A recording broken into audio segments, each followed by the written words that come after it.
자동차 업계 세계 1위 도요타가 유독 브라질에서만 무너졌습니다. 전 세계 어디서도 1등을 놓치지 않던 그 도요타가요. 2024년 브라질에서 한국 현대차한테 판매량을 따라잡히더니 2025년엔 그 격차가 3만 대 넘게 벌어졌어요.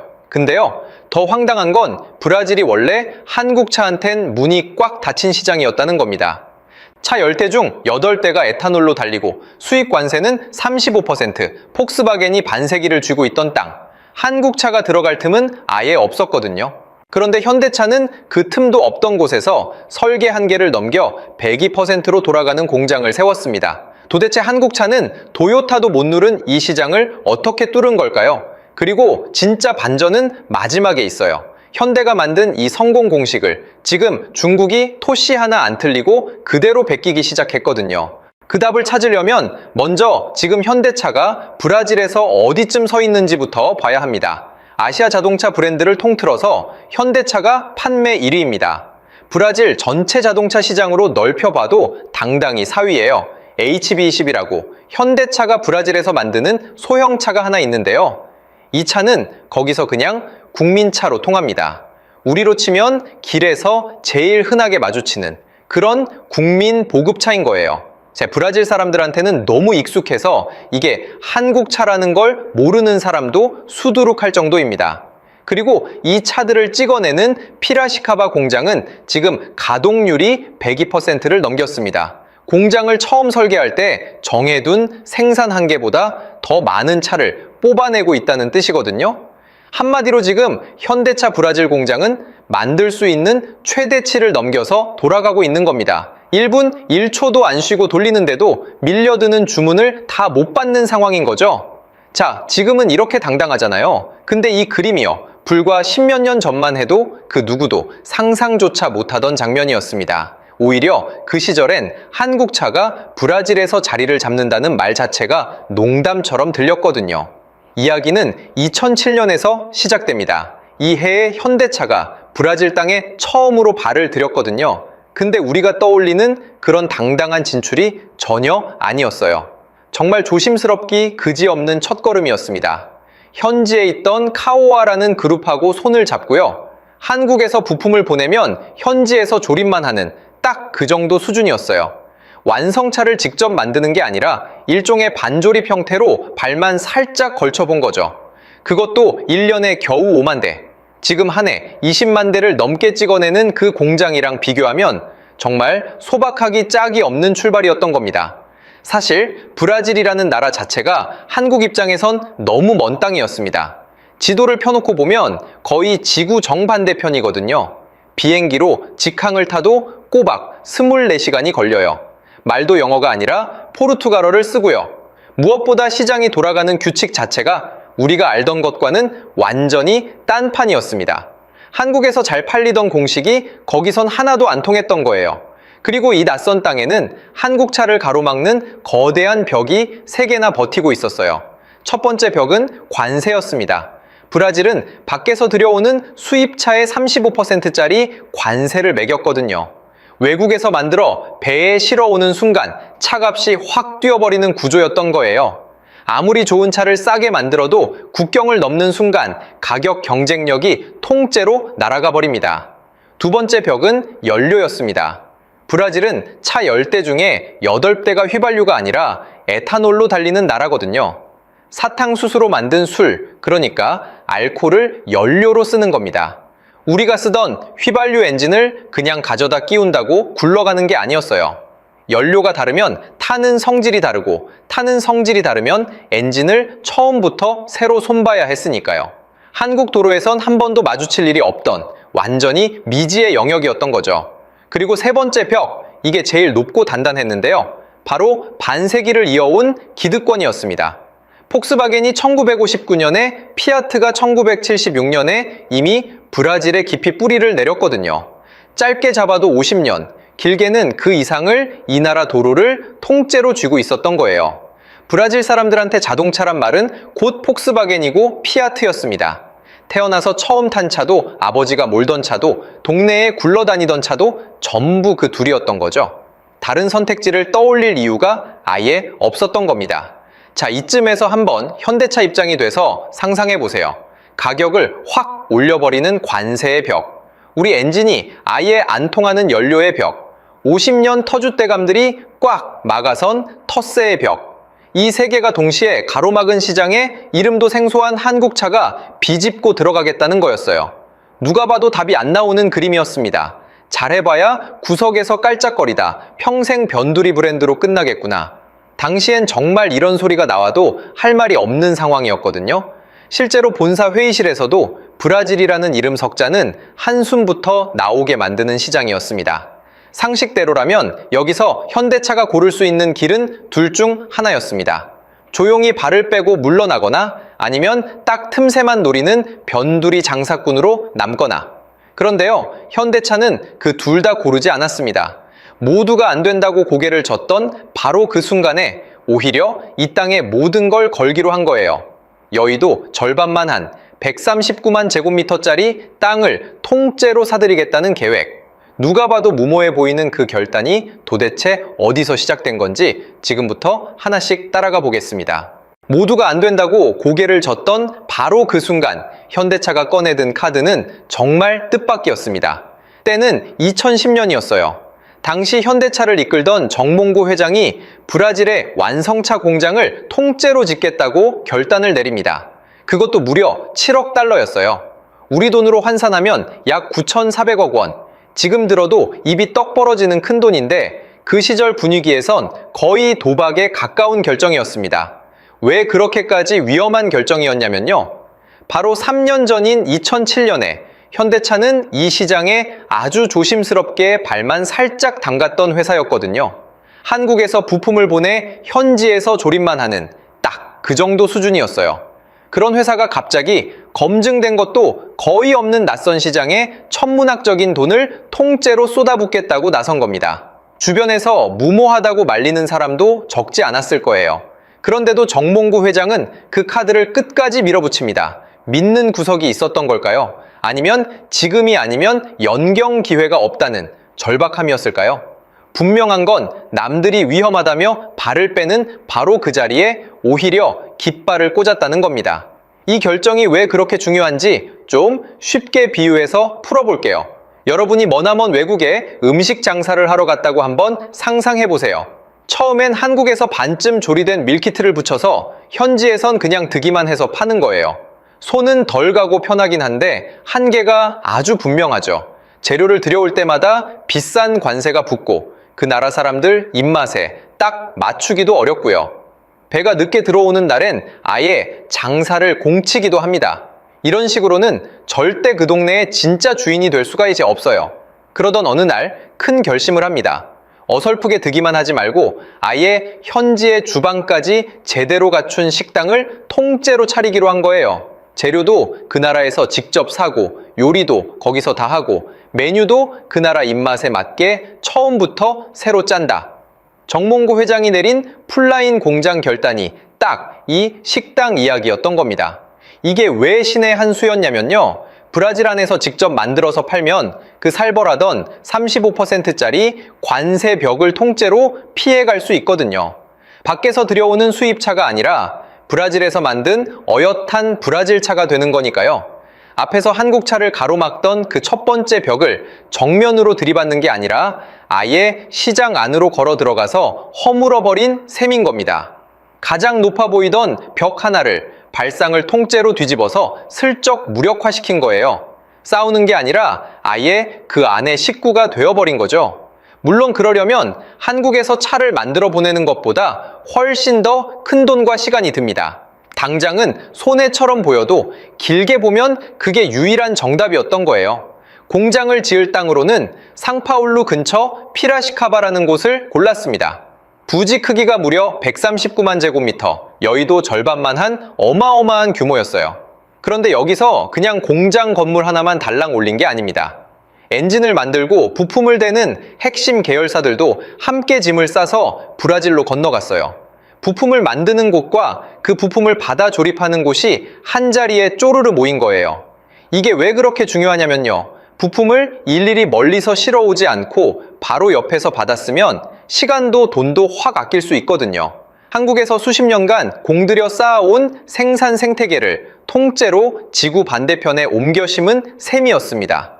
이건 단순히 공장 한 채를 세우는 일이 아니었어요. 부품 하나하나까지 직접 책임지는 완전한 살림을 통째로 차리는 일이었거든요. 그만큼 현대차가 이 시장의 진심이었다는 뜻이기도 했고요. 근데 공장만 그럴듯하게 짓는다고 끝나는 일이 아니었습니다. 진짜 넘기 어려운 산은 사실 따로 있었거든요. 바로 앞에서 말씀드린 그 골치 아픈 연료 문제, 에탄올이었어요. 브라질에서 제대로 팔리려면 휘발유든 에탄올이든 아무 연료나 다 받아주는 엔진이 꼭 필요했습니다. 이런 엔진을 플렉스 연료, 줄여서 FFV라고 부르거든요. 그러니까 주유소에서 그날그날 더 싼 연료를 골라 넣어도 알아서 척척 굴러가는 일종의 만능 엔진인 거죠. 말로는 참 쉬운데요. 이게 보통 까다로운 기술이 아니었습니다. 휘발유랑 에탄올은 타는 성질 자체가 완전히 다르거든요. 똑같은 양을 넣어도 나오는 힘이 다르고 불이 붙는 타이밍도 다릅니다. 그래서 엔진도 연료를 뿜어주는 장치도 그걸 미세하게 조절하는 제어 소프트웨어까지 전부 처음부터 새로 설계해야 했어요. 참고할 만한 교과서도 변변이 없는 그야말로 맨땅의 헤딩이었던 거죠. 게다가 브라질은 날씨도, 도로 사정도, 연료의 품질도 한국과는 영딴판이었어요. 그 모든 낯선 조건에서 엔진이 멀쩡하게 돌아가는지 수없이 굴려보고 또 확인해야 했습니다. 한번 이렇게 상상해보세요. 평생 오른손으로만 글씨를 써온 사람한테 갑자기 오른손이든 왼손이든 아무 손으로나 똑같이 잘 쓰라고 시킨 겁니다. 그것도 글씨가 흔들리면 안 되고 쓰는 속도까지 똑같아야 하고요.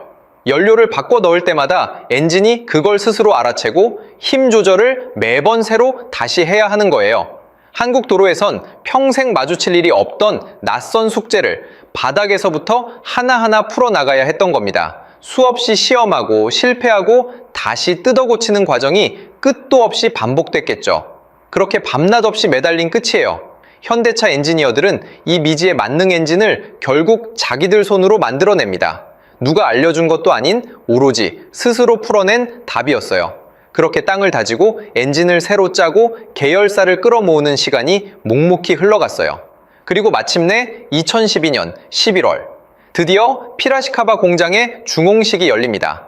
현대차로서는 그 의미가 정말 남달랐어요. 이 공장 하나로 5개 대항과 6개 대륙을 잇는 글로벌 생산망이 완성됐다는 뜻이었거든요. 지구 위 거의 모든 곳에서 차를 만들어낼 수 있는 회사가 됐다는 일종의 선언이었던 겁니다. 한때 변두리 신참 취급이나 받던 회사가 이제 거의 모든 대륙에 자기 공장을 가진 회사로 성큼 올라선 거예요. 불과 몇 년 전 조심스레 발만 담그던 그 회사가 맞나 싶을 정도였죠. 그리고 이 공장에서 오직 브라질만을 위한 차 한 대가 태어납니다. 바로 그 유명한 HB20이었어요. 이 차의 전략이 정말 영리했는데요. 값은 누구나 부담 없는 소형차 가격으로 묶어두면서 안에 들어가는 옵션은 윗급 차에서나 보던 걸 기본으로 턱 넣어버린 겁니다. 스마트폰으로 차를 연결하는 블루링크 같은 기능에 에어백도 6개나 기본으로 깔았어요. 브라질 소비자 입장에서는 같은 값을 내고 훨씬 좋은 차를 받아든 셈이었죠. 싸기만 한 차가 아니라 싼데 알차기까지 한 차라는 인상을 단단히 심어준 거예요. 사람 마음이라는 게 기대보다 더 받으면 전기 들기 마련이잖아요. 처음엔 그냥 싸서 한번 사본 차였는데 막상 타다 보니 생각보다 너무 괜찮은 거예요. 그렇게 한번 전기 들면 다음 차도 자연스럽게 같은 브랜드를 다시 찾게 되거든요. 현대차는 바로 그 마음을 아주 차근차근 파고든 겁니다. 엔진도 마찬가지였습니다. HB20에 올라간 엔진은 에탄올을 넣으면 80마력, 휘발유를 넣으면 75마력을 냈어요. 어떤 연료를 넣든 일상주행엔 모자람이 없는 딱 브라질에 맞춘 실속형 엔진이었던 거예요. 근데 이렇게까지 정성을 들였는데도요, 당시 브라질에서 현대차의 존재감은 여전히 희미하기만 했습니다. 길에서 현대차 얘기를 꺼내면 현대가 대체 어느 나라 차냐는 반응이 돌아오던 시절이었거든요. 세계 1위도 아니고 이름조차 낯선 신참이 구석에서 조용히 칼을 갈고 있었던 거예요. 하지만 이렇게 아무도 모르게 묵묵히 쌓아둔 준비는 머지않아 한꺼번에 터질 시한폭탄 같은 거였습니다. 그리고 그 폭탄이 터지는 순간이 생각보다 훨씬 빨리 찾아옵니다. 그리고 마침내 그동안 묵묵히 쌓아온 모든 준비가 한꺼번에 빛을 보는 순간이 찾아옵니다. 때는 2013년이었어요. HB12 브라질에서 그해 올해의 차로 떡하니 뽑힙니다. 올해의 차라는 건 그 나라에서 한 해 동안 쏟아져 나온 수많은 차들 중에 최고를 가리는 자리거든요. 자동차 업계에선 일종의 명예의 왕관 같은 겁니다. 그것도 그냥 한 부문만 받은 게 아니었어요. 무려 7관왕이었습니다. 한 대의 차가 이렇게 많은 상을 한꺼번에 싹쓸이한 건 그때까지 유례를 찾기 힘든 기록이었어요. 이름도 모른다던 그 한국차가 데뷔하자마자 브라질 자동차 시장 한복판으로 당당히 걸어 들어온 거예요. 그것도 변두리가 아니라 가장 화려한 무대 정중앙으로요. 보통 신차미 시장에 들어오면 한참을 눈치 보며 변두리에서 버티기 마련이거든요. 근데 HB20은 그 답답한 과정을 통째로 건너뛰어 버린 겁니다. 첫 무대에서 곧장 주인공으로 올라서 버린 거예요. 근데 이게 그저 시작에 불과했습니다. HB20은 해가 갈수록 더 팔려 나갔어요. 그리고 2018년 마침내 누적 판매 100만 대를 돌파합니다. 100만 대라는 숫자가 어떤 의미냐면요. 이제 브라질 사람들한테 HB20은 특별한 외제차가 아니라 옆집에서도 타고 우리 집에서도 타는 아주 흔한 차가 됐다는 뜻이거든요. 거리를 걷다 보면 어디서든 마주치는 그런 익숙한 차가 된 거죠. 현지 언론도 이 차를 아주 자연스럽게 국민차라고 부르기 시작했습니다. 절대 못 간다던 그 시장에서 한국차가 국민차 소리를 듣게 된 거예요. 불과 10몇 년 전만 해도 농담처럼 들리던 그 이야기가 진짜 현실이 된 겁니다. 어느 나라 차냐고 묻던 사람들이 이제는 그 차를 국민차라 부르고 있는 거니까요. 세상이 완전히 뒤바뀐 셈이죠. 무시당하던 신차미, 그 나라의 자존심 같은 차로 자리 잡은 거니까요. 현대차는 여기서 멈추지 않았어요. 2017년부터는 크레타라는 SUV를 함께 앞섭니다. 작고 실속 있는 HB20과 조금 더 큰 SUV 크레타, 이 두 대가 마치 쌍두마차처럼 브라질 시장을 양쪽에서 같이 끌고 나가기 시작한 겁니다. 한 대로 시작한 외로운 싸움이 어느새 여러 대가 함께 밀어붙이는 든든한 싸움으로 커진 거예요.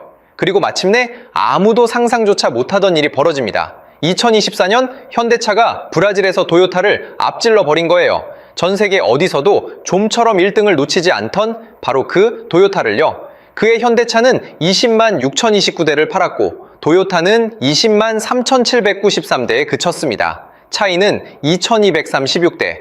정말 손에 땀을 쥐게 하는 아슬아슬한 추월이었어요. 근데 이게 한 해 반짝하고 많은 일이 아니었습니다.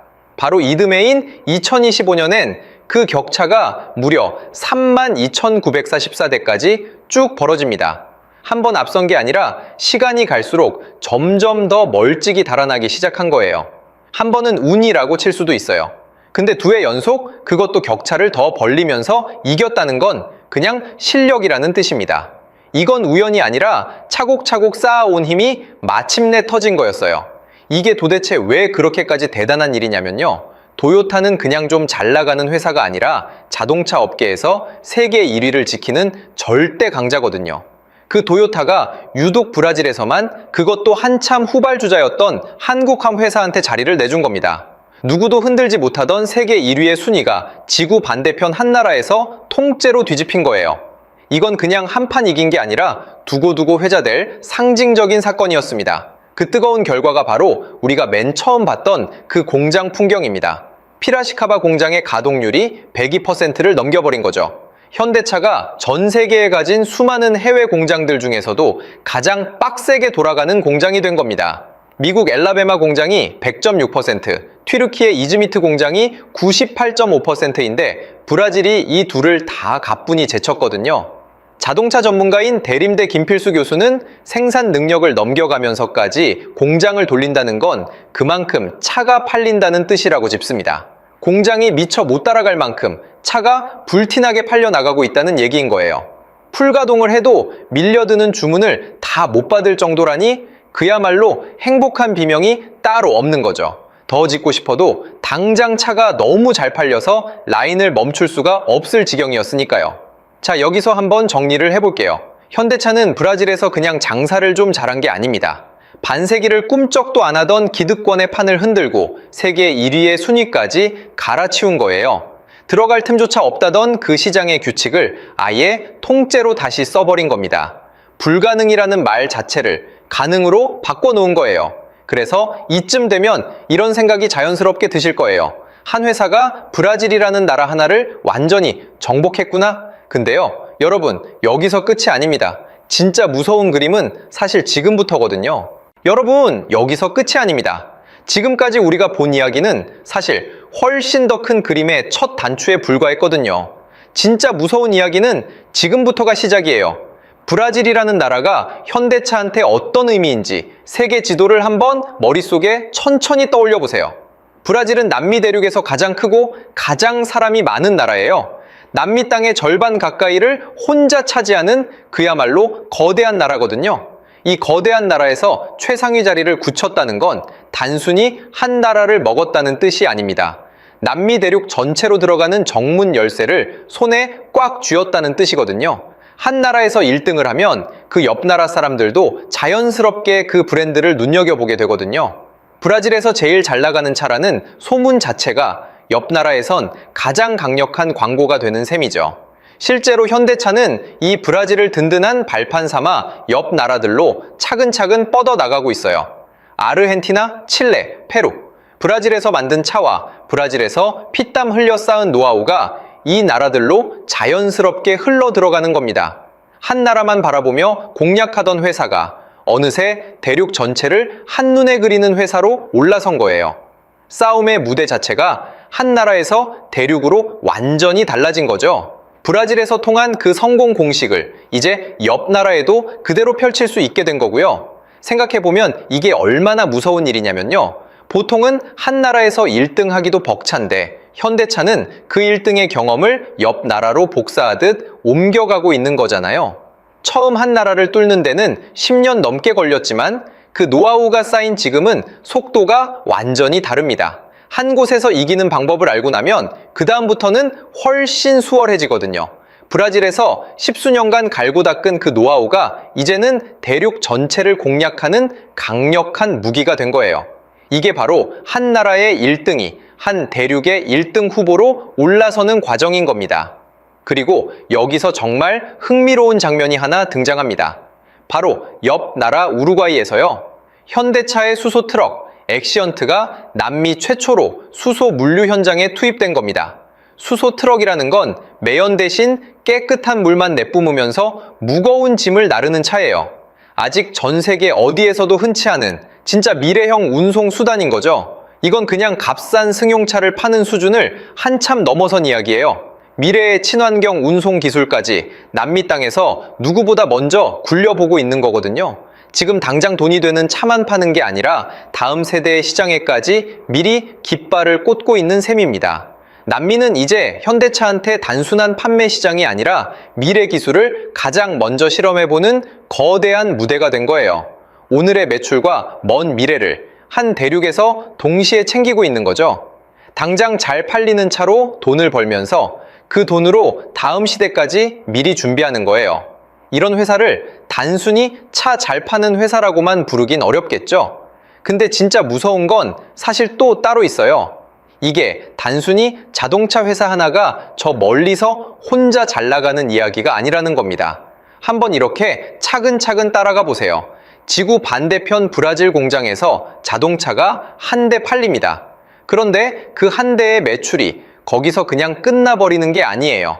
브라질 법인이 벌어들인 수조 원대의 돈이 결국 한국에 있는 본사의 실적으로 차곡차곡 잡히거든요. 본사 실적이 좋아지면 그 차에 들어가는 부품을 만드는 한국의 협력사들한테 일감이 돌아갑니다. 그 협력사들은 다시 직원을 더 뽑고 설비를 늘리고 공장을 더 바쁘게 돌리고요. 그렇게 만들어진 일감은 결국 그 협력사에서 일하는 우리 이웃들의 월급으로 이어집니다. 저 멀리 브라질에서 굴러가는 자동차 한 대가 돌고 돌아 결국 한국의 일자리와 국부로 되돌아오는 구조인 거예요. 그리고 이런 협력사가 한두 곳이 아닙니다. 크고 작은 수많은 회사들이 이 거대한 흐름에 함께 올라타 있는 거예요. 한번 이렇게 상상해 보세요. 브라질의 어느 가족이 주말에 HB20을 타고 마트에 다녀옵니다. 바로 그 시간 한국의 어느 부품 공장에선 그 채 들어갈 부품을 만드느라 기계가 바쁘게 돌아가고 있고요. 지구 반대편의 평범한 주말 드라이브 하나가 한국 어느 공장의 잔업으로 이어지는 셈인 거예요. 그 잔업 수당이 또 누군가의 등록금이 되고 생활비가 되고요. 보이지 않는 실로 브라질과 한국이 이렇게 촘촘히 이어져 있는 겁니다.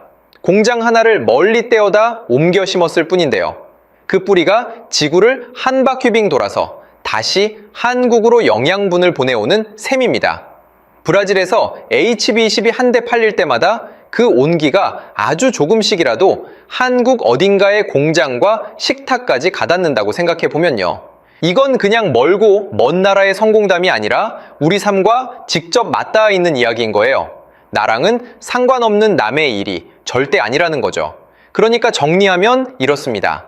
현대차는 브라질이라는 한 나라를 정복한 게 아니라 남미라는 대륙 전체를 그리고 있고요. 자동차 한 대를 판 게 아니라 한국 경제로 곧장 이어지는 거대한 파이프라인 하나를 깔아놓은 겁니다. 이쯤 되면 이건 그냥 자동차 한 대 이야기가 아니라는 게 슬슬 느껴지실 거예요. 한 회사의 성공이 결국 한 나라의 살림으로 이어지는 그런 이야기인 거죠. 자동차 한 대에서 시작된 이야기가 어느새 대륙과 나라 전체로 번져버린 겁니다. 처음엔 그저 아무도 주목하지 않던 작은 공장 하나였는데 말이죠. 물론 이 모든 게 마냥 장밋빛 미래인 것만은 아닙니다. 냉정하게 짚어야 할 어두운 그늘도 분명히 있거든요. 물론 이 모든 게 마냥 장밋빛 미래인 것만은 아닙니다. 냉정하게 짚어야 할 어두운 그늘도 분명히 있거든요. 가장 큰 위협은 바로 중국입니다. 중국의 BYD가 정말 무서운 속도로 따라붙고 있거든요. 올해 1월엔 월간 판매에서 현대가 1207대, BYD가 9800일 때까지 바짝 따라왔어요. 이제 거의 코앞까지 쫓아온 거죠. 이대로 가면 월간 기준으로 추월당하는 건 시간 문제라는 분석까지 나옵니다. 근데 더 섬뜩한 건요. BYD가 따라오는 방식이 10몇 년 전 현대가 썼던 바로 그 전략을 거의 그대로 베끼고 있다는 점이에요. 현지에 거대한 공장을 짓고 그 나라에 딱 맞춘 차를 내놓는다. 현디가 2012년에 깔아둔 그 성공 공식을 중국이 토씨 하나 안 틀리고 복제하고 있는 겁니다. 그것도 현대 공장의 3배에 달하는 60만 대짜리 거대 기지를 지으면서요. 게다가 리우 쪽엔 연구개발센터까지 쓰면서 단순한 조립을 넘어 기술까지 현지화하려 들고 있고요. 자기가 만든 성공 방식이 거꾸로 자기를 겨누는 무기가 되어 돌아온 셈이니 현대 입장에선 등골이 서늘한 일이죠. 근데요, 그럼에도 현대가 그동안 쌓아온 게 결코 만만치 않습니다. 일단 BYD의 저가 무기엔 이미 큰 흠집이 났어요. 브라질 공장 건설 현장에서 중국인 노동자 163명이 노예에 가까운 환경에서 일하다 적발된 겁니다. 인신매매에 해당한다는 규정이 적용되고 취업 비자 발급까지 중단되는 일도 벌어졌어요. 거기에 브라질 검찰이 약 650억 원대 손해배상 소송까지 걸면서 싸다는 이미지에 도덕적인 타격을 크게 입었거든요. 게다가 브라질이 전기차 관세를 단계적으로 올리고 있어서 2026년 7월부턴 일반 차와 똑같이 35%를 매깁니다. 값으로만 밀어붙이던 중국의 무기가 점점 무뎌지고 있는 거예요. 싸기만 하면 다 통할 줄 알았는데 그게 그렇게 간단한 문제가 아니었던 거죠. 반면 현대는 14년 동안 쌓아온 에탄올 엔진 노하우에 탄탄한 현지 생산망과 브랜드라는 든든한 해자가 있습니다. 2024년엔 정의선 회장이 직접 브라질의 룰라 대통령을 만나 2032년까지 11억 달러를 더 투자하겠다고 약속했어요.